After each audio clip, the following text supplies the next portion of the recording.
Hello and welcome to State of the Nation on Mali Network. I'm your host, Najib Ahmed. This is the program where we go beyond the headlines to examine major political, economic, and security development shaping Somalia and the wider region.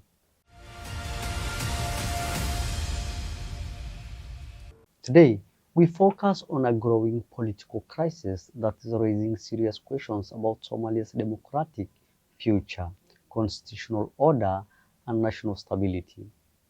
Somalia's political crisis is history repeating itself in Mogadishu.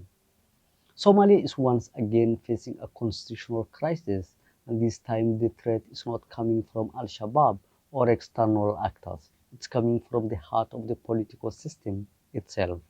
In March, President Hassan Sheikh Mohamud signed a constitutional amendment that effectively extend his term by 1 year and postpone national elections until 2027.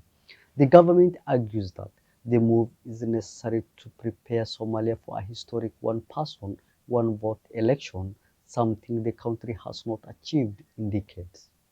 But the opposition sees it very differently.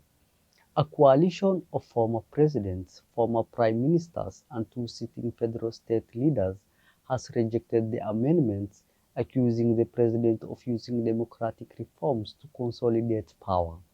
International partners attempted to prevent the crisis from escalating.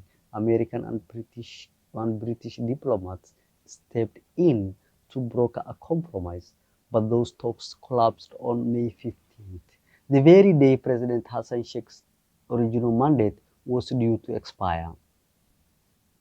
The fallout was immediate. Gunfire erupted in parts of Mogadishu, residents fled their homes, tension spread across the capital. The United States Embassy described the violence as reckless and warned that it could have a lasting consequence for Somalia's future. What makes this moment particularly significant is the political irony. In 2021, Hassan Sheikh Mohamud was one of the strongest critics of former President Mohamed Abdullahi Farmajo's term extension attempt. He argued that extending a mandate without broad consensus threatened Somalia's stability and state-building efforts. Today, as president, he faces the same accusations from his opponents. The implications go far beyond political rivalry. Somalia remains locked in a difficult battle against Al-Shabaab. The government needs political unity, security cooperation, and international support to sustain that fight. All three are now under pressure. Somalia has survived political crises before, but each cycle leaves the country more divided and more vulnerable. The question now is whether Somalia's leaders can break this pattern through dialogue and compromise, or whether the country is once again heading toward a confrontation that it can't afford. That's all for today's edition of State of the Nation on Mali Network. What do you think?